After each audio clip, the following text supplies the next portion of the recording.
네, 여러분 반갑습니다. 얼마 전에 송상현 교수님께서 와서 이야기를 한번 하라 하는 명을 받고 그냥 나왔습니다.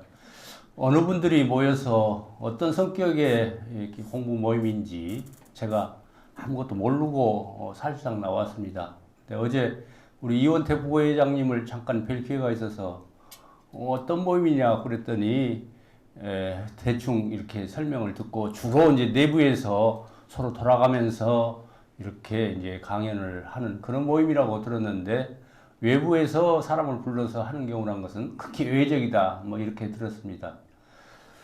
그런데 와서 막상 보니까 뭐 교수님들, 외교관 출신 분들 이렇게 많이 계셔서 제가 감히 뭐 이런 제목으로 이야기할 수가 있는지 좀 걱정이 됩니다.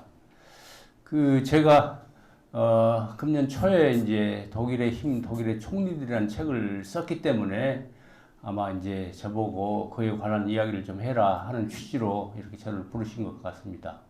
저는 뭐 아시다시피 뭐 학자도 아니고 하기 때문에 이런 방면에 대해서 깊은 뭐 지식이 있는 것은 아닙니다. 그리고 특별한 경험도 있는 것이 아닙니다.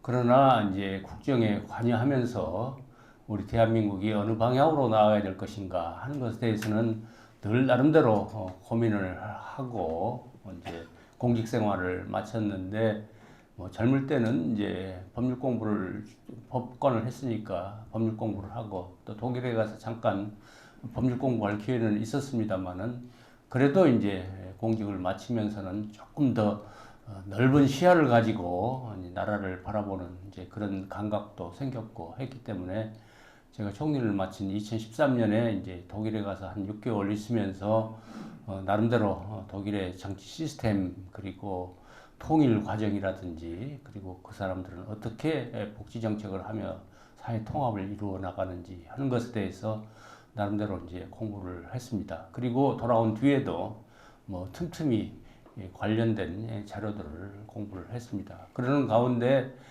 제가 독일에 관한 특히 나라 통치의 기본이고 또 국민 통합의 기본인 독일의 정치에 대해서 많은 감동을 받았기 때문에 이런 내용들을 우리나라에 좀 소개해야 되겠다 하는 생각을 가지고 책을 썼습니다.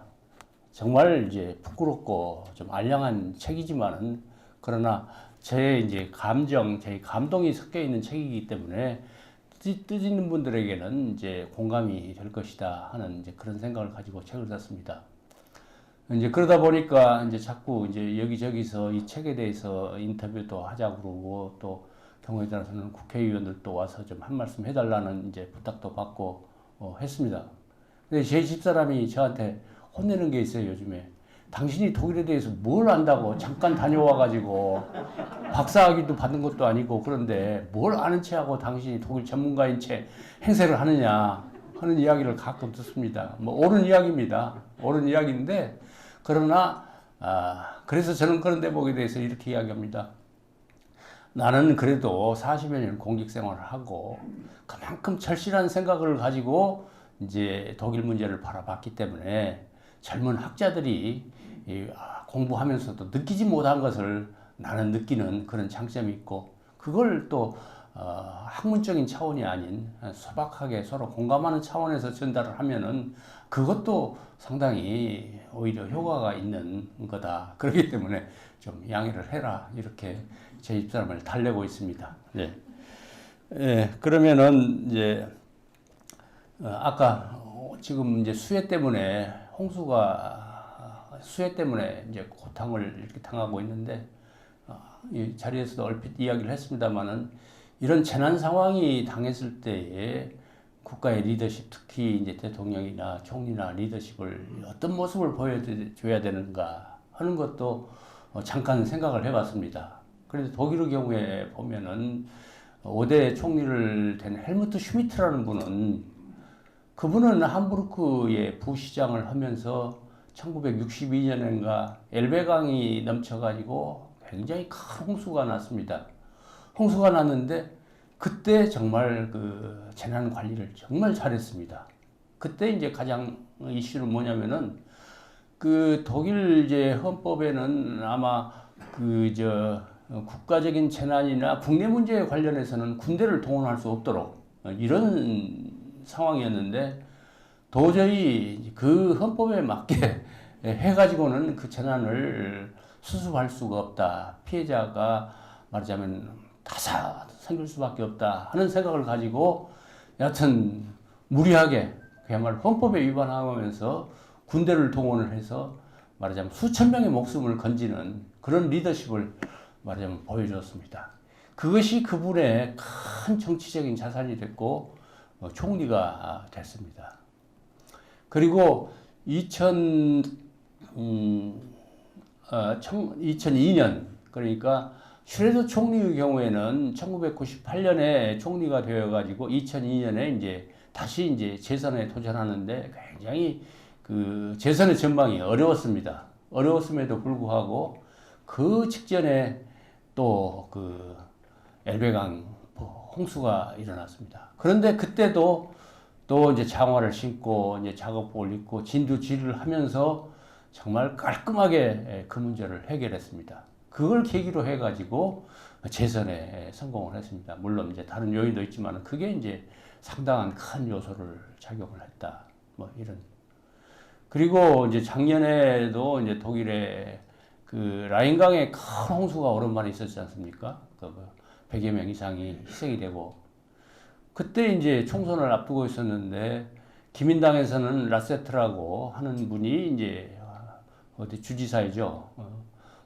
노트라인 페스트팔렌 주지사인데 그분이 이제 사실상 여론조사로는 제1당에 되는 것이 확실했는데 그 수요 현장에 가서 좀 희덕거리고 하는 모습이 이렇게 포착이 되면서 그걸 계기로 해가지고 선거 결과가 뒤집혀가지고 정권을 기민당이 놓치는 그런 결과가 됐습니다. 또 우리나라도 한편 보면은 세월호 사건을 말하자면은 그걸 적절히 참 대처하지 못하는 바람에 말하자면은 우리나라가 혼란에 빠지고 이제 박근혜 대통령은 쫓겨나는 그런 이제 원인을 제공을 했다. 뭐 이런 생각이 듭니다. 이건 이제 오늘 본 내용하고는 관계 없는데 이제 지금 큰 비가 온 뒤끝에 또 독일의 총리들의 리더십을 이야기하려다 보니까 이제 그런 이야기 생각이 나서 우선 좀 말씀을 드립니다. 예, 여러분 아시다시피 그 독일은 이제 1차 대전, 2차 대전을 일으키고 또 전쟁에 참화를 겪었던 그런 나라입니다.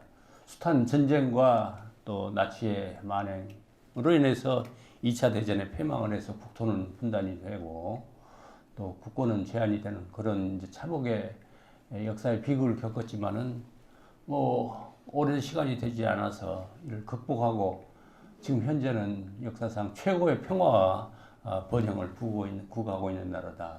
그리고 EU 중심의 이제 선도적인 국가의 역할을 하고 있다. 그리고 이제 그래서 그런 점에서 이제 균형 잡힌 모범 국가다. 그 원인을 분석해서 국가 발전 모델로 우리가 참고할 필요가 있겠다 하는 생각이 드는데 저는 이제 여러 가지 요인이 있겠지만 그 바탕에는 독일의 정치가 있고 그리고 독일 총리의 리더십이 있었다 이런 생각을 했습니다. 뭐 시간 관계상 간단히 넘어가겠습니다만은 독일은 의원 내각제 국가이기 때문에 총선에서 과반수 의석을 이제 국회에 확보를 하면은 거기서 총리를 뽑게 되는데 독일은 이제 다당제 국가이고 또 선거제도의 특성상 한 당이 그 과반수 투표를 하는 것이 과반수 의석을 차지하는 것이 사실상 불가능합니다. 그렇기 때문에 이제 두 당 때로는 세 당이 서로 연립을 해서 정부를 구성할 수밖에 없는 연립정부를 이제 구성을 하는 것이 49년 소독 건국 이후에 지금까지 한 번도 예외 없이 연립정부를 구성을 하고 있습니다. 그런데 연립정부라는 것이 선거가 끝나면은 이제 어느 당과 어느 당이 짝짓기를 해가지고 이제 총리를 뽑고 또 장관 자리를 배분하고 하느냐. 뭐 이런 이제 절차가 뭐 한두 달 이렇게 총선 후에 진행이 되는데 단순히 뭐 장관 자리를 몇 자리 나누는 정도로 연정 협상이 이루어지는 것이 아니라 선거 때는 각자 뛰었으니까 다 공약이 달랐지 않겠습니까? 그 공약을 다 일일이 대조해 가면서 단일 공약을 만드는 작업이 연정 협상입니다. 그리고 한 2달 걸쳐서 연정 협상을 쭉 해가지고 이제 단일 공약서를 사실상 작성하는 것이 이제 연정 협약서 작성이고, 그 이제 연정 협약서라는 것이 A4 용지로 수백 페이지에 이르는 아주 정치하게 만들어가지고, 말하자면 2개 정당, 3개 정당이 연정을 하더라도 마치 한 개 정당이 국정을 운영하는 것처럼 안정적으로 이제 국정을 운영을 하고 있다. 독일의 이제 제일 큰 특색은 말하자면 사실상 연정에 있다. 서로 대화하고 타협하고 서로 협력을 해서 정치를 하지, 우리 같이 대립하고 갈등하는 그런 정치 모습과는 전혀 다른 모습이다 하는 말씀을 드립니다. 그리고 이제 독일은 연방국가고요. 그리고 대통령은 이제 국가적인 원수고 형식적인 의전적인 권한을 가지고 있지만은, 그러나 대통령의 그 사회 어른으로서 영향도 결코 무시할 수 없는 그런 위치를 차지하고 있고요. 총리와 장관과의 관계도 총리는 이제 헌법상 뭐 저 내각을 통할하고 하지만은 장관에 대해서도 기본적으로 가이드라인은 제시를 할 수 있지만 구체적 업무에 관해서는 지시할 수 없도록 이렇게 또 되어 있습니다. 그렇기 때문에 독일은 권력을 분산하고 쪼개고 해서 서로 간에 견제하고 균형을 하는 가운데 오히려 더 큰 힘을 이루어내는 것이 독일 정치 시스템의 특색이다, 뭐 장점이다, 이렇게 생각을 합니다. 그리고 하원도 과 더불어서 연방 상원이 있는데, 연방 상원은 주로 이제 주의 정부의 권한과 관련된 사항을 주로 이제 다루고, 그리고 이유 문제를 관할하는 이제 상원입니다. 그 주정부의 대표들이 이렇게 모여서 상원을 구성을 하게 됩니다. 그리고 우리나라도 이제 독일에서 도입을 했으나 헌법재판소 제도를 2차 대전 후에 도입을 해가지고, 말하자면 나치 정권 합법적인 독재가 이루어지지 않도록 하는 이제 이중적인, 삼중적인 이런 장치를 헌법재판소를 통하게 했다. 결국은 독일 정치는 권력의 분산과 대화의 타협 정치가 독일의 정치의 특색이다, 이렇게 말씀을 드릴 수가 있습니다. 그러다 보니까 독일의 경우에는 이제 정책이 계승이 되고 정권이 바뀌더라도 정책이 계승이 되고 진화되는 정치가 이루어지지, 우리나라 같이 과거 정부 정책은 싹 쓸어버리고 새로 시작하는 그런 잘못은 범하지 않는다. 정권 교체에도 불구하고 정책이 조정, 계승, 진화는 한다. 그 원인을 생각해 보면은 정책 결정의 프로세스가 아주 신중합니다. 우리는 그냥 대통령이나 대통령 주변에 몇 사람이 정책을 만들면은 그게 국가의 정책이 돼버리는데, 독일에서는 적어도 그렇게는 정책이 만들어지지 않는다. 뭐 이번에 교육부의 사건도 보면은 그렇지 않습니까? 아주 중차대한 문제이면 조금 더 신중하고 더 소통하고 이렇게 고민하는 모습을 거쳐서 정책이 만들어지고 집행이 돼야 되는데, 말하자면 독일의 경우는 여하튼 근본적으로 정책의 프로세스가 신중하다. 그리고 연정이 이루어지기 때문에 A당과 C당이 연정을 하다가 B당과 C당이 연정을 하기 때문에 그 한 정당, 그 마이너한 연정 파트너는 계속해서 집권당으로 남아있는 겁니다. 그렇기 때문에 뭐 정권이 교체됐다 하더라도 말하자면은 절반 또는 3분의 1의 정권의 교체지 전면적인 교체는 아니기 때문에 그 과거 정부 정책이라는 것이 쓸어버리고 다시 시작하는 것은 원초적으로 불가능한 시스템이다. 뭐 이렇게 이해할 수 있을 것 같습니다. 그래서 독일의 경우에는 이제 1, 2당을 다투는 정당이 이제 중도 우파 좌파를 대표하는 기민당과 이제 3인당인데, 이제 제3당이 그 종전에 주로 전통적으로 자민당이라는 거기도 중도 우파 정당입니다. 그 정당인데, 그 정당이 이제 A당하고 기민당하고 연정을 했다, 또는 또 3인당하고 연정을 했다 하기 때문에 독일 지금 해방 2차 대전 이후의 역사상 가장 오랫동안 집권한 정당은 그 자민당입니다. 그리고 그 유명한 한스 디트리트 겐셰라는 그 독일 통일 당시에 외교장관을 했던 그분은 뭐 장관을 한 20여 년 이상 했을 겁니다. 예. 그리고 이제 독일 정치의 특색은 아주 중후한 정치다. 총리가 되는 사람은 이제 주총리, 연방 장관 등 경험 경륜을 충분히 쌓은 뒤에 총리가 되지. 우리나라 같이 그냥 어느 날 갑자기 나타나서 리더가 되는 그런 경우는 이제 독일에서는 없다. 그래서 저는 그걸 독일 정치에는 신데렐라는 없다. 뭐 이렇게 이제 평가를 합니다. 검증된 이제 전문가를 선출하고 또 국민도 일단 선출된 총리에 대해서는 믿고 맡겨주는 국민의 지직도 지속이 되고 조금 뭐 마음에 들지 않는다고 해서 확 그 민심이 돌아서거나 그러지는 않습니다. 그래서 전후 독일 총리 지금 메르켈까지 8명입니다. 같은 기간 동안에 일본의 총리는 사람 수로는 30명 이상이고 대수로는 50대가 넘습니다. 아데나워 총리는 14년, 콜 총리 16년, 그리고 메르켈도 16년, 이렇게 10년 이상씩 잘한 사람들은 계속 그렇게 믿고 맡겨주는 이렇게 안정된 중후한 정치를 하고 있다. 그리고 독일은 대외적으로 2차 대전 나치의 만행에 대해서 끝없이 사죄하고 반성하고 다시는 그런 일이 벌어지지 않도록 철저히 사죄하고 반성하는 정치를 하고 있다. 헌법재판소가 만들어진 것도 그걸 겁니다. 2차 대전이 끝나고 독일 사람들은 악몽에서 깨어났죠. 자기네들이 한 짓이 뭔지도 잘 모르고 그냥 나치 정권을 지지를 하고 거기에 휩쓸려 있었는데 전쟁이 끝나서 보니까 자기들이 저지른 그 죄악에 대해서 비로소 느끼게 돼가지고 다시는 이런 일이 벌어져서는 안 되겠다 싶어가지고 그야말로 합법적인 독재 또 법률에 의해서 그한 만행이 저지르는 것도 가능하다 생각을 해가지고 헌법재판소를 만들어가지고 말하자면 이제 재판이나 정부의 정책이나 또 나아가서 입법에 대해서도 하여튼 최종적으로 다시 위헌 여부를 심사하는 그런 시스템을 이중으로 만들어야 되겠다 하는 생각을 가지고 헌법재판소를 만든 거 아닌가 이렇게 생각을 합니다. 정치 시스템은 이 정도 말씀드리고요. 그런데 이제 정치 시스템을 운영하는 그 총리들은 제가 한마디로 보면은 한 분도 실패한 총리는 없었다. 시대적 소명을 감당한 성공한 총리들이 있었기 때문에 결국은 독일의 오늘이 만들어진 것이다. 이렇게 생각합니다. 독일의 총리들은 뚜렷한 목적의식을 가지고 큰 정치를 했다.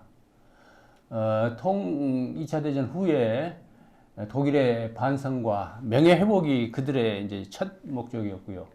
그 과정에서 어떻게 하면은 나치화를 벗어난 탈나치화, 그리고 이제 배상 문제, 또 역사 교육 문제, 그리고 외교권을 어떻게 하면 조만간에 빠른 시간 내에 회복하느냐 이런 문제.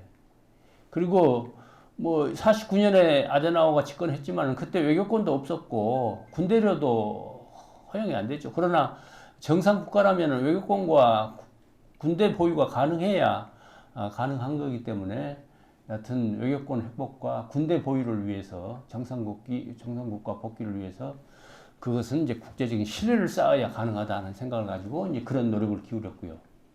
그리고 이제 폐허가 된 이제 경제와 관련해서는 경제 회복과 공동 번영을 목적으로 해서 경제 회복을 시도를 했는데 그건 단순한 경제 회복이 아니라 사회적 시장 경제를 통해서 모두가 잘 사는 그런 나라를 만들기 위해서 노력을 했다. 그리고 자기들이 이제 유럽에 끼친 해악을 생각한다면은 유럽 전체의 평화와 번영에 기여해야 된다 하는 생각을 가지고 또 프랑스와 그 가장 문제가 되는 프랑스와 화해하고 또 서유럽 연합과 함께하고 또 이제 그걸 기반으로 해서 이제 동구와도 서로 화해 협력하는 동방정책으로 나아가고 그리고 마침내는 이유로 연결되는 그런 중심국가 역할을 했습니다. 이러한 과정에서 신념과 소신의 정치를 그분들은 총리들은 했고 자기의 정치적 손해는 감내를 했다. 저는 그것을 거룩한 몸부림의 큰 정치였다 이렇게 평가를 합니다. 브란트 소망 이제 기자가 이제 브란트가 이제 노년에 당신 그 무덤 묘에 뭐라고 묘비명에 쓰이기를 바라느냐 그랬더니 애썼다라고 쓰기를 원했다고 그럽니다. 하여튼 그런데 저는 그 자료를 보면서 정말 그 가슴이 뭉클하고 이것은 브란트 총리뿐만 아니라 다른 총리도 다 마찬가지였다. 정말 애썼다 하는 평가를 다 받을 그런 분들이었다 이런 생각을 합니다. 그 제가 그 발간한 책에는 이제 그 8명의 독일 총리들 중에서 우선 이제 1권으로 1대부터 4대 총리까지를 다루고 지금 이제 5대부터 메르켈까지는 지금 쓰고 있습니다. 그래서 이제 그건 마저 해놓고 이제 좀 놀려고 그때부터는 좀 놀려고 그런 생각을 계획을 하고 있습니다. 그러면은 이제 그 시간상 그 8명의 총리에 대한 조금 특징적인 몇 가지만 말하자면 이분들이 어떤 정신 자세로 통치를 했는지 하는 그런 대목만 몇 가지 특징적인 것만 말씀을 드리는 것으로 이렇게 하겠습니다. 이제 아데나워 총리입니다. 1949년에 초대 총리가 된 분인데 이제 독일의 이제 건국의 아버지시죠. 근데 이분이 취임할 때에 73세, 우리 나이로는 74세입니다. 그 보니까 1976년생이고 우리 이승만 대통령이 1975년생이에요. 75년생이고 이분이 76년 한 살 차이인데 이승만 대통령은 48년에 이제 대통령이 됐고 이분은 49년에 총리가 됐으니까 짓고는 것은 이제 같은 나이에 됐습니다. 그런데 이제 제가 책을 쓰면서 자료를 검토한 바로는 정말 두 분이 어떻게 이렇게 생각이 같은지 서로 간에 마치 그 한 라인을 개선해서 서로 간에 상의를 하면서 정치를 하지 않았느냐 할 정도로 이렇게 많이 닮아 있어요. 그리고 이제 그 이분은 이제 14년 이제 총리를 했고 이제 대통령은 이승만 대통령은 이제 12년을 했고 그런데 여러 가지 이제 그 정책이나 뭐 정치적인 결단은 참 비슷한 점이 많다 하는 생각을 했습니다. 그래서 저는 이제 우리 이승만 대통령과 아데나워 이 총리의 이렇게 유사점을 한번 잘 정리해 보는 것도 굉장히 의미가 있을 것이다 이런 생각을 합니다. 왜냐하면은 우선 이제 분단 문제가 있으니까 분단 국가를 이렇게 어떻게 볼 것이냐 하는 문제, 기본적인 문제도 있고 그리고 이게 정치를 자유민주주의 시장 경제로 갈 것이냐 그렇지 않으면은 이제 다른 쪽으로 갈 것이냐 하는 그런 문제. 그리고 이승만 대통령에게는 이제 친일파를 어떻게 이제 다뤄야 되는 문제가 있냐 하면은 이분은 나치 부역자들에서는 어떻게 다뤄야 되는 그런 문제도 있고 그 다음에 이제 사회적 취약계층에 대해서는 어떻게 접근해야 되는 문제. 우리 이승만 대통령은 이제 농지 개혁을 통해서 그야말로 우리 사회 안전망을 구축을 했다고 한다면은 이분은 그때 독일이 이제 2차 대전 후에 그 영토를 상당히 그 뺏겼거든요. 거기에서 다 이렇게 추방되어서 온 독일 난민들 그리고 전쟁 군몰 장병이나 그 가족들을 어떻게 다루느냐는 사회 취약층의 문제 이런 문제들 그 밖에 여러 가지 그만둘 때 조금 이제 불명예스럽게 이제 물러난 그런 대목까지도 정말 비슷해요. 비슷한데 그러나 이분들이 그런 경륜을 가지고 나라를 튼튼하게 기초를 닦았다 하는 점에서 많은 이제 우리가 시사점을 얻을 수 있을 것 같습니다. 아데나워 총리는 이제 독일의 건국의 아버지죠. 14년간 재직을 했는데, 근데 이제 국회에서 이제 총리를 선출하는데 이분이 한 표 차로 당선이 됐어요. 그러니까 자기 표로 이제 총리가 된 겁니다. 자기 표로. 근데 저는 이 대목을 굉장히 독일의 국운이었다 생각을 합니다. 사람도 운이 있지만은 나라도 국운이 굉장히 중요한데 이분이 그때 총리가 안 됐다고 한다면 독일의 모습은 오늘의 유럽의 모습은 완전히 달랐을 것이다 하는 생각을 합니다. 근데 상대는 이제 좌파 3인당의 슈마흐라는 분이거든요. 이분이 정말 훌륭한 분입니다. 인격적으로 훌륭한 분이고 나치에서 굉장한 핍박을 받고 고생을 하고 몸도 다 망가지고 하는 그런 분인데 그러나 그분 두 사람 사이에서는 큰 생각의 차이가 있었어요. 아덴라우어는 이제 친서방, 그리고 이제 자유시장 경제, 뭐 이런 쪽인데, 슈마하는 아주 반공주의자입니다. 사회주의자이기는 하지만은 소련 반공에 반대하는 반공주의자이기 때문에 이분은 친서방도 아니고 친공상도 아닌 중립국 정책, 그리고 기본적으로 뭡니까, 사회적 취약계층 노동자 농민을 주로 이제 포커스를 맞춘 그런 이제 정책에다가 이제 경제 정책으로는 계획 경제, 그리고 그때 당시에 이제 그 마샬 플랜이 그 유럽의 부흥을 위해서 많이 이제 미국이 그 원조를 했지 않습니까? 그 아덴아워 총리는 그걸 적극적으로 수용을 해서 잘 활용해서 경제 부흥을 이루는 그런 생각이었다면, 저분은 그것 자체도 말하자면은 반대하고 그건 새로운 제국주의의 형태다, 뭐 이렇게 했던 겁니다. 인격은 훌륭했지만은 국가를 운영하기 위한 정책의 면에서는 정말 문제가 있었던, 결과적으로 그렇게 볼 수밖에 없는 그런 것이었기 때문에, 만약 슈마하가 총리가 됐다 한다면은 독일은 완전히 다른 모습이었을 것이다, 이렇게 생각을 합니다.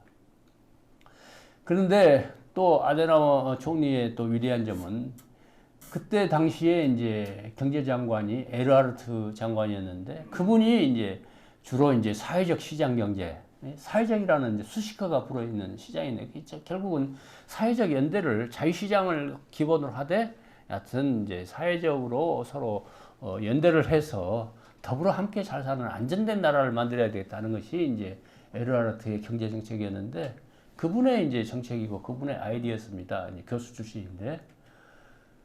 그런데 14년 동안을 총리 경제장관을 같이 해요. 부부간도 14년 살면은 조금 싫을 때가 있을 텐데, 저 정치를 14년을 같이 이렇게 하는 게 엄청난 끈기고 참 참을성이다 싶은 생각이 듭니다. 우리가 참 배워야 될 대목 아닌가, 이렇게 생각을 합니다. 그런데 아데나워 총리가 뭐 그동안에 이룬 업적은 이루 말할 수가 없는데, 가장 저는 그 뛰어나는 것이 1952년에 스탈린 각서 사건이라고 생각합니다. 1952년에 소련의 스탈린이 이제 서방에 대해서 새로운 제안을 내놓는데, 분단된 독일을 통일시켜가지고 중립국으로 만들자는 제안을 합니다. 굉장히 매력적인 제안 아니었습니까? 우리나라도 지금 현재 가령 국제사회에서 남북한 통일시켜가지고 중립국으로 비슷하게 만들자 하면은 아마 우리 국민들 80, 90% 찬성할걸요. 독일도 비슷한 분위기였습니다. 야당은 물론이고 기민당 안에서도 그 제안 받아들이자.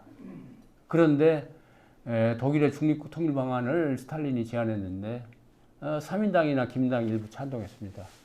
그러나 아데나워 총리는 소련의 의도를 간파하고 단호히 반대하고 국민을 설득을 해서 이대로 가야 된다 하고 했던 겁니다. 그분 생각은 그거죠.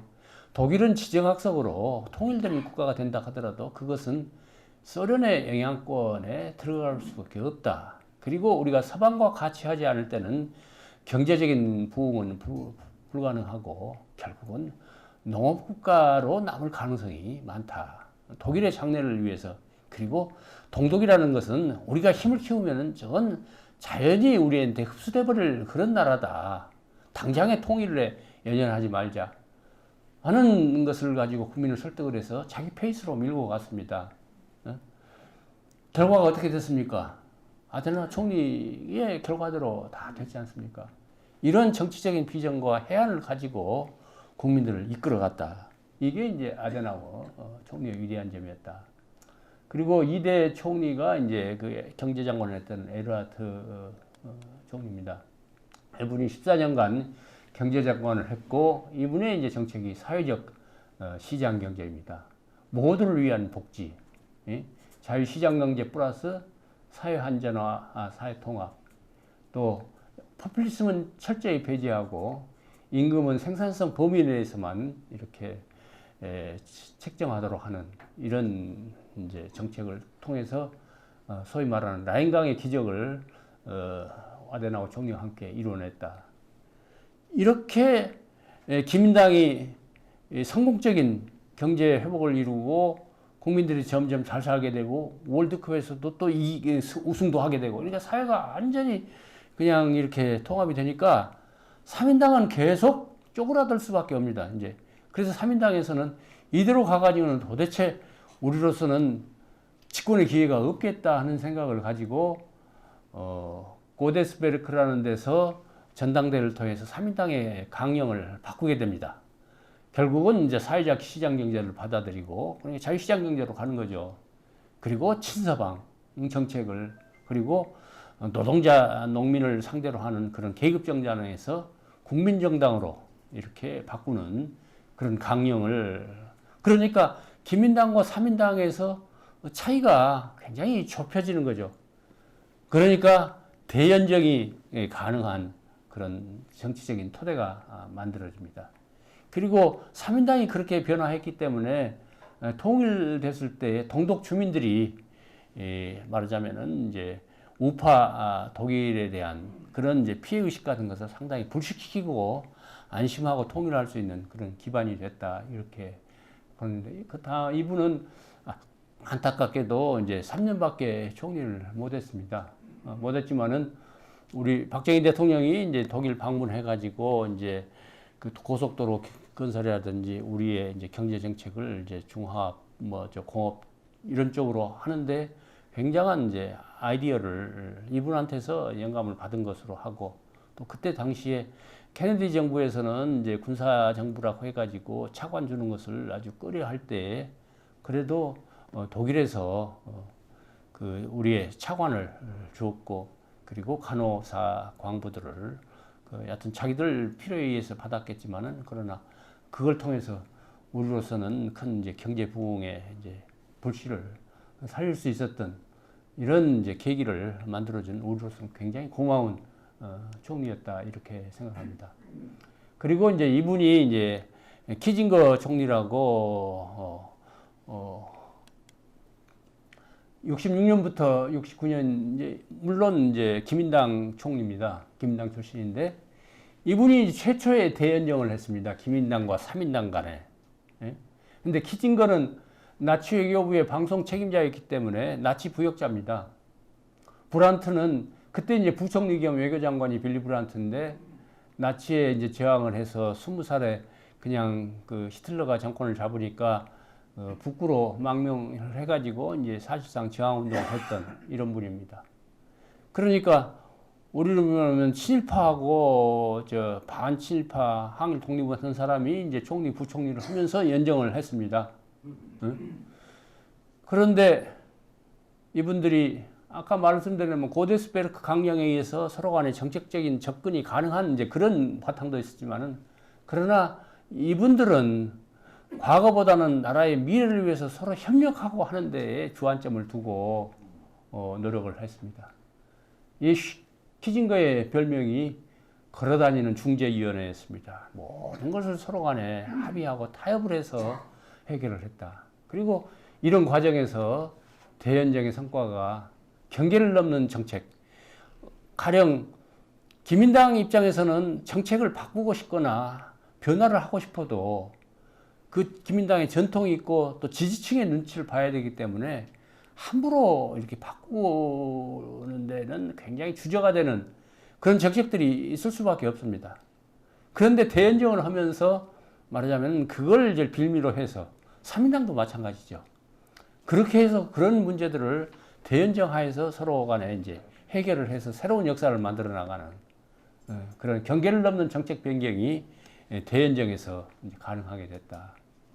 그리고 빌리 브란트가 이제 베를린 시장에서 이제 부총리 겸 이제 외교장관으로 와서 중앙 정부에 이제 관여를 했기 때문에 그때 경험을 쌓고 이제 69년에 이제 자기가 총리가 됩니다. 총리가 되는데 아마 빌리 브란트도 그렇고 주변 사람들이 하는 이야기가 말하자면 베를린 시장만 하다가 총리가 됐다 한다면은 말하자면은 국정 운영에 굉장히 문제가 있었을 것이다. 뭐 이렇게 합니다.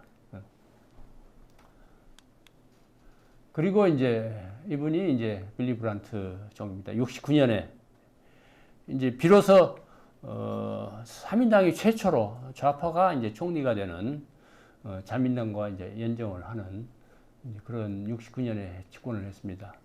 그때 이제 69년에는 이제 독일 경제가 아주 회복되고 국제적인 위상도 이제 한껏 높아졌기 때문에 이제 여유가 생긴 거죠. 국력이 쌓였기 때문에 이제는 이제 소련 동독 또 동구권과 서로 교류 협력하면서 전쟁의 위험을 줄이고 화해 평화하는 세상을 유럽을 만들어야 되겠다 하는 동방 정책을 이제 이분이 이제 생각을 하게 된 겁니다. 생각을 하는데 동방 정책이라는 것이 그저 화해 협력하자 뭐 이 정도로 간단히 뭐 해결될 수 있는 문제가 아닙니다. 그 전제가 되는 것은 뭐냐면은 동방 정책은 신장된 국력을 바탕으로 해서 소련 동구권과 교류 협력, 접근을 통해서 이제 동구권도 변화를 시키자 하는 이제 정책입니다. 그런데 중요한 전제가 하나가 있습니다. 2차 대전 끝나고 포츠담에서 전후 처리 문제를 전승 4개국이 정리를 할 때에 독일과 폴란드 사이에 국경을 다시 그었습니다. 폴란드하고 소련이 엄청난 피해를 입었기 때문에 그에 대한 보상으로 독일의 동쪽에 있는 영토를 폴란드에 떼줬습니다. 엘베 오데르 나이세강을 이렇게 새로운 국경으로 삼아가지고 그러니까 그 강 동쪽에 있었던 독일 땅에 살던 사람들이 전부 그 땅 재산 뺏기고 이제 독일로 추방되어 왔던 이제 그런 아픔을 겪었는데 그리고 이제 폴란드의 이제 동쪽에 있는 땅은 또 상당 부분은 소련이 또 챙겨서 서로 간에 균형을 이루도록 이렇게 했습니다. 그런데 독일 사람들 입장에서는 전쟁에서 패배한 페널티로 우선 뺏겼지만은 저는 언젠가는 우리가 다시 찾아야 될 우리 땅이다 하는 생각이 있지 않겠습니까? 그런데 그걸 다시 찾겠다는 생각을 한다면은 독일 통일은 불가능하고 유럽은 다시 전쟁 속으로 들어갈 수밖에 없다는 것이 브란트의 생각이었고 그걸 저 땅을 포기하려면은 원만한 동방 정책의 수행이라는 것도 불가능하다 하는 판단을 하고 저걸 이제 포기를 하겠다 하는 것을 동방 정책의 한 내용으로 내세웠습니다. 그러니까 1970년 12월 달에 폴란드를 찾아가 가지고 그 나치 희생자 게토에서 이렇게 무릎 꿇고 사죄하는 이게 바르샤와 조약을 체결하러 갔을 때의 사진인데 그때 말하자면은 폴란드 사람들한테 그 영토 우리가 다시 찾지 않는다 걱정하지 말라 하고 해서 이제 국제 신뢰를 그때 가서 이 빌리 브란트의 이것에 대해서 독일 국민들이 아까 아데나워에 대해서 말하자면은 다른 생각을 가졌던 것처럼 얼마나 독일 국민들이 저걸 반대를 했겠습니까? 그건 당연한 거예요. 독일의 국민들이 그건 있을 수가 없는 일이다. 언젠가는 우리가 차지할 땅이다. 빌리 브란트 저 엉뚱한 사람 심지어는 암살해야 되겠다는 이제 구구분자들까지 나오는 그런 상황이었습니다. 그러나 이분은 그걸 밀고 나가고 국민을 설득해 나갑니다. 70년 12월인데 이 사진 한 장이 말하자면 세계인을 감동시켜서 71년에 노벨 평화상을 받게 됩니다. 그러면서 세계가 진정으로 독일을 평가하고 인정하기 시작합니다. 이런 리더십을 통해서 독일 국민의 마음을 그리고 기민당의 마음까지도 점점 바꿔가는 동방정책이 힘을 얻게 되는 그런 계기를 만들어가지고 이 바탕 위에서 독일 통일이 이루어지게 되는 계기를 만듭니다. 브란트의 생각 중에 양자 택일식 결정이 아니라 양자 택일을 해야 되는 것은 정치적 무능의 증거다. 뭐 이렇게 하면서 아까 이제 아데나워의 이제 나치 부역자에 대한 취급 문제가 나왔는데 아데나워의 이제 총리실장에 한스 그로케라는 분이 있었는데 그분은 말하자면은 나치 부역자였습니다. 그러나 실력 있고 인격이 훌륭한 분이었기 때문에 아데나워 총리가 그분을 비서실장으로 써가지고 굉장히 도움을 받았습니다. 그것에 대해서 빌리 브란트가 초기에는 아주 못마땅하게 비난을 하고 그랬었는데 아데나워가 나중에 하나의 잣대로만 될 수가 없다. 아데나우어가 한스 그롭케를 총리실장으로 잘 활용한 것은 민족 분열을 막고 12년 폭정을 극복할 수 있는 길이었다. 이렇게 평가를 합니다.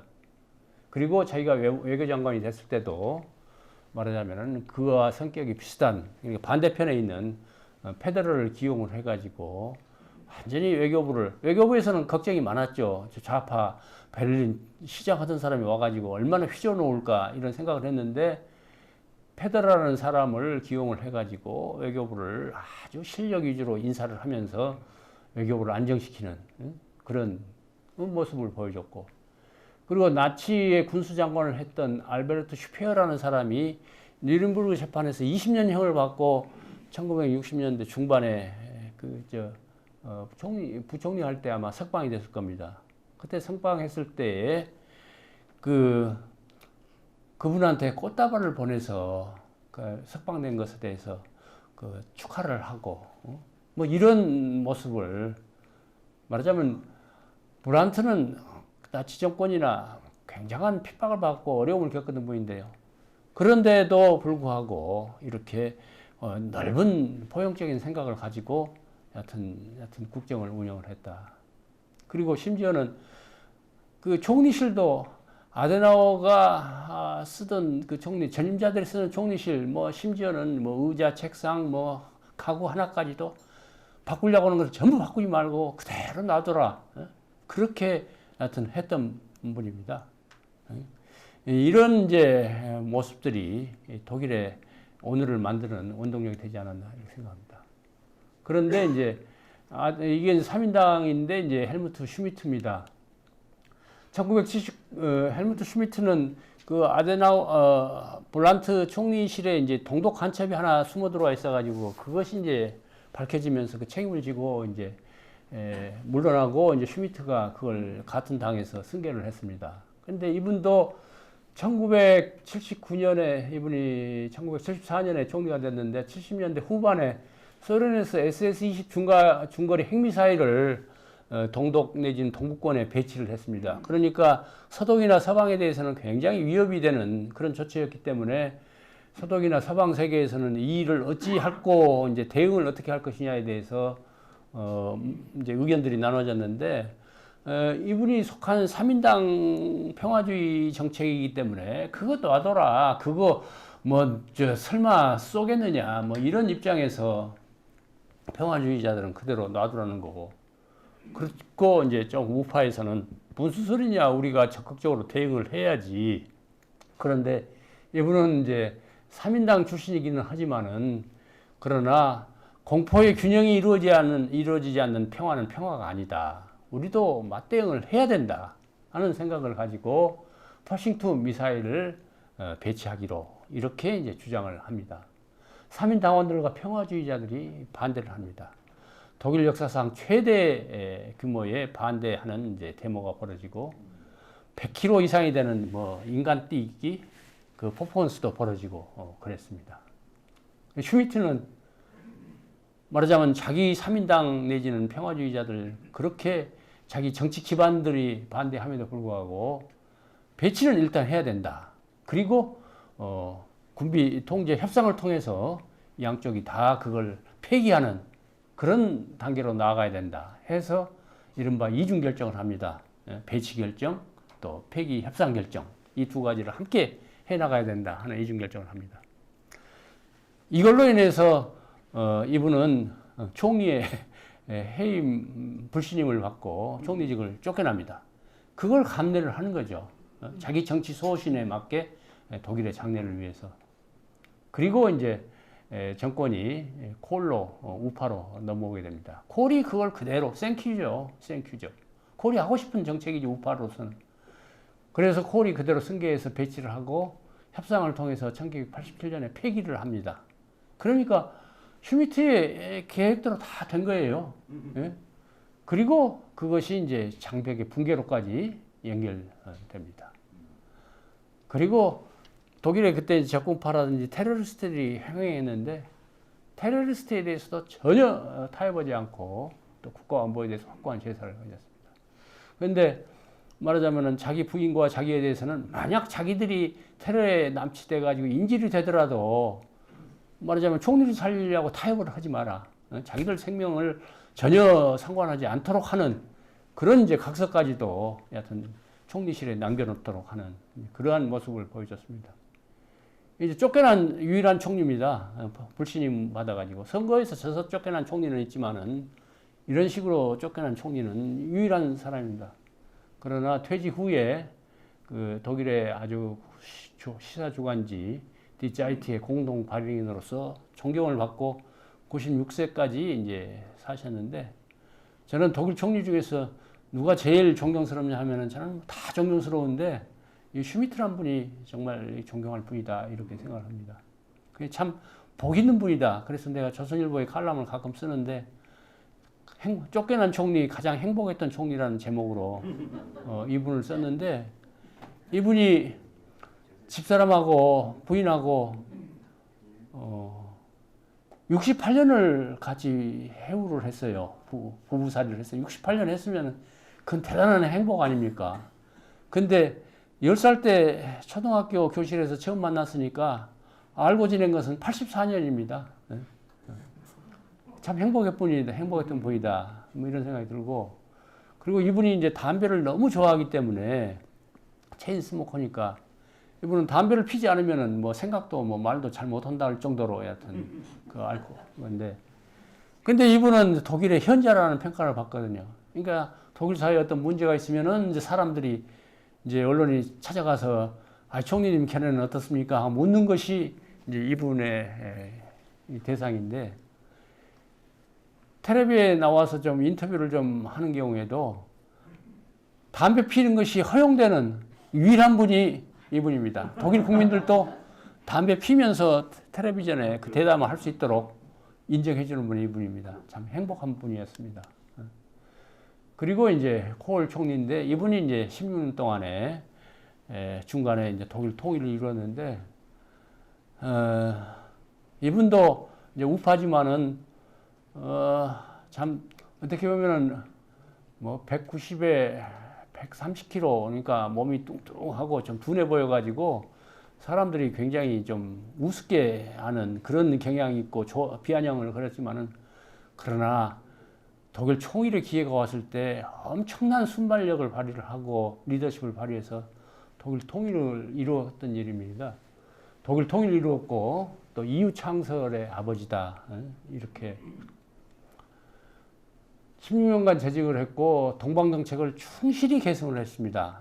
좌파 정책을 충분히 계승을 했고 그리고 89년 우연히 찾아온 베를린 장벽 붕괴를 그야말로 동북적 감각으로 통일 기회를 포착을 했다.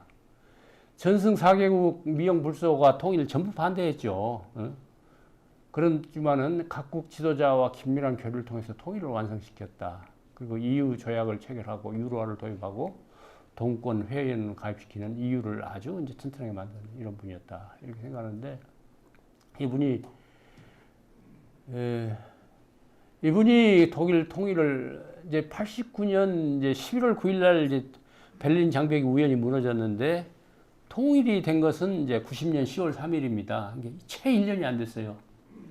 그런데 이분이 그 베를린 장벽이 무너졌을 때 당시에도 당장 독일 통일은 불가능하다는 생각이었고 복잡한 그 프로세스를 어떻게 겪겠습니까?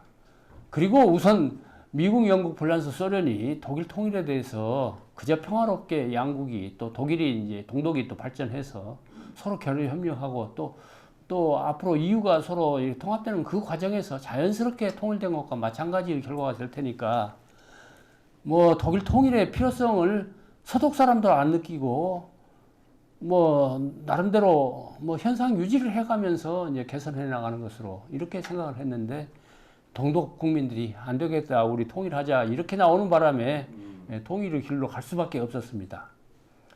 그런데 영국 불란서는 독일이 힘이 세지면 이제 엉뚱한 짓 하니까 반대죠. 특히 영국의 대처 수상이 선봉에 서서 반대를 했는데 그분이 우리는 독일을 너무 사랑하기 때문에 독일이 하나 있는 것보다는 두 개가 있는 것이 더 좋다. 이러면서 독일 통일을 반대했고 미테랑도 반대를 했고 고르바초프는 당시에 개혁개방에 나섰지만은 독일 통일을 찬성하는 입장은 아니었죠. 더군다나 그때 아버지 부시가 미국 대통령이었는데 아버지 부시 대통령이 독일 통일 찬성. 그러나 통일된 독일이 나토의 일원으로 남는 것을 조건으로 독일 찬성이거든요.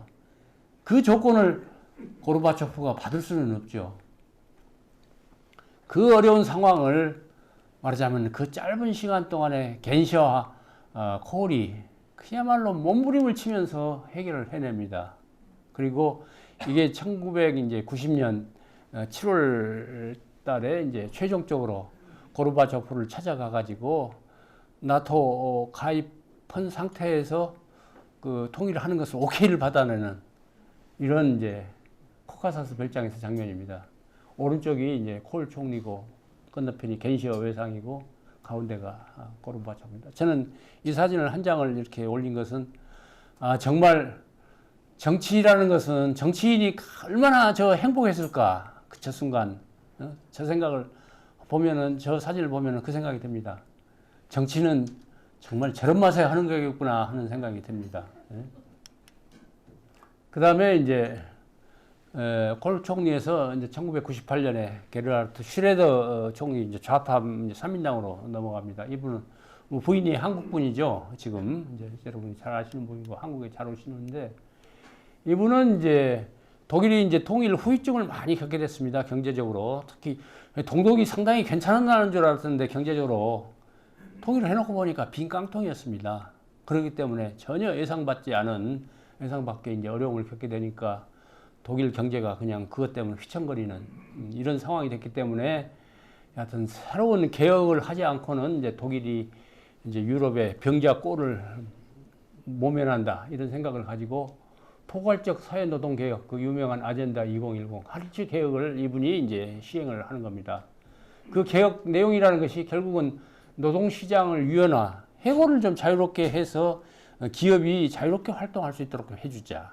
그리고 감세를 해서 기업이 투자를 좀 할 수 있도록 해주자. 그리고 방만한 복지를 축소를 해가지고, 그리고 나라의 재정 건전성을 확보하자. 이 정책은 완전히 우파 정책이지, 결코 좌파 정책이 아닙니다.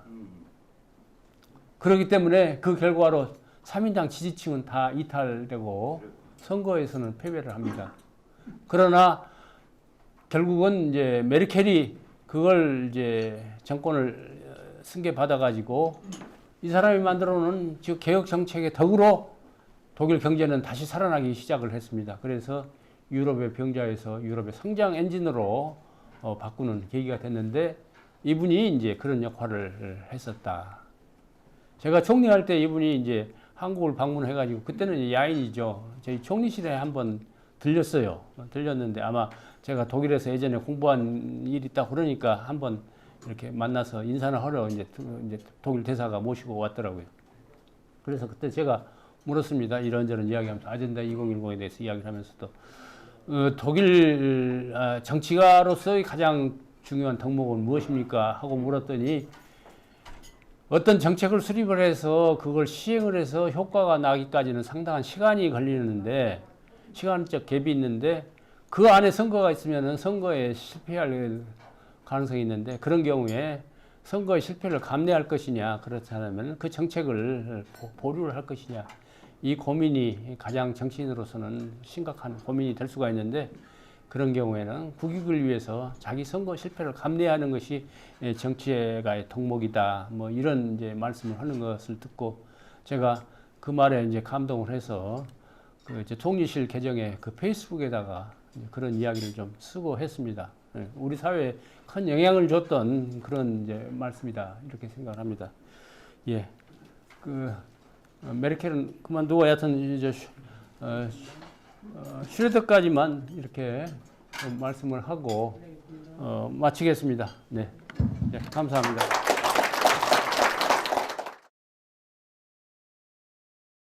저 질문은요. 네. 대통령제와 총리 내각제가 병행을 하고 있다고 말씀하셨죠. 어디가? 대통령제와 네. 총리 내각제가 지금 독일에서요? 네.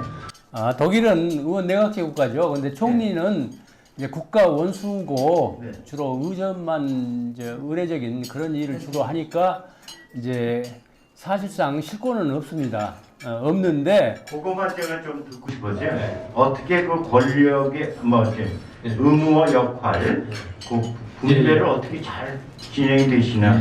우리는 현재 이제 대통령 중심제다 보니까 그거를 이제 전환하는 과정에서 혹시 우리 교훈이 뭐가 있을까?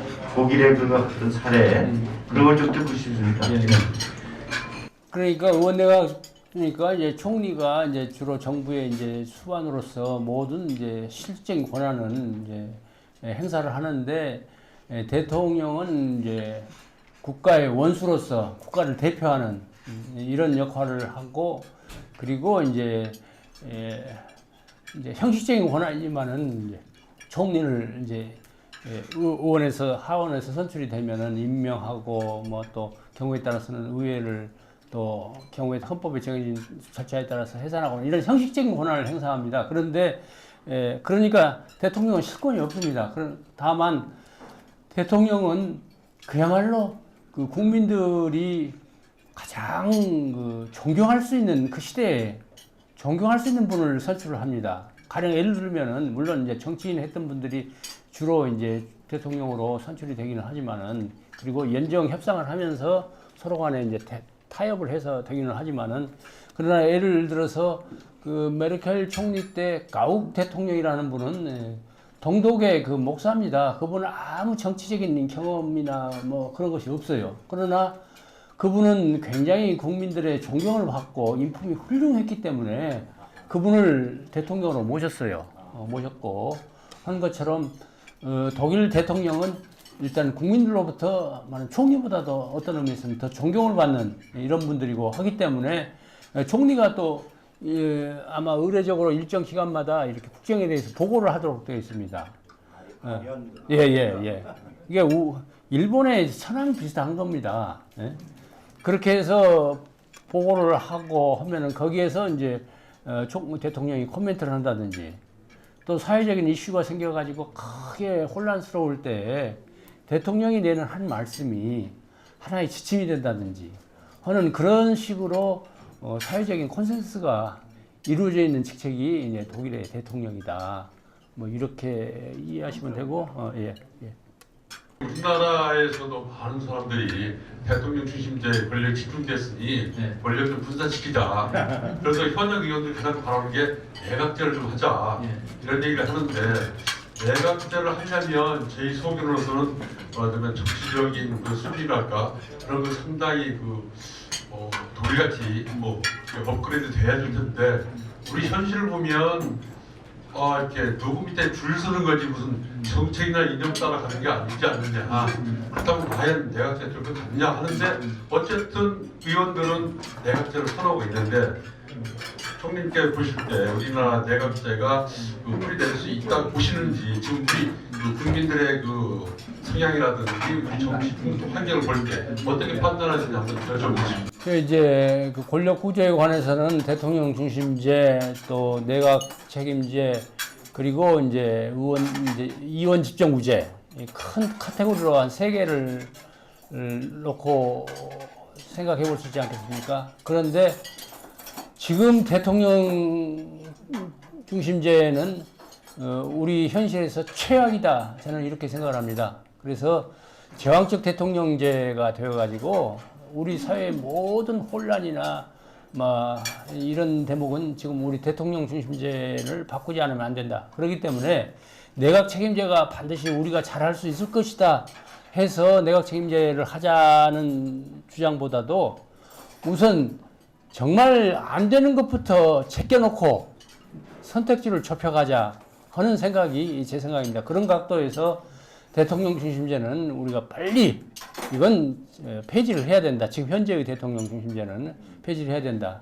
그러면 의원 집정부제냐 의원 내각제냐 하는 것은 우리가 논의하고 고민할 수 있는데 의원 내각제에서는 이제 우리도 그렇게 되기 위해서는 정당이 제대로 이제 기능을 하고 역할을 해야 되는데 아직은 그것이 이제 부족하다 하는 것이 국민들의 걱정인데 언제까지 그 걱정을 하고 있을 것이냐. 참 부족하지만은 저지를 때는 저질러야 된다. 이런 생각을 좀 해봅니다. 그렇기 때문에 지금 내각 책임제를 도입을 하더라도 대통령 중심제보다는 나을 것이다. 저는 생각을 합니다. 왜냐하면은 대통령 중심제는 이거 모든 권력이 이 대통령에 집중이 돼가지고 그리고 선거 과정에서도 오로지 집권을 하기 위해서 그야말로 아주 피나는 그리고 아주 추악한 그런 싸움들을 벌이고 있는데 그런 것보다는 뭐 1대1 대장전 개인 싸움이 대통령 싸움 아니겠습니까? 그런 것보다는 차라리 단체전으로 가는 것이 정당 중심의 단체전으로 가는 것이 차라리 더 품이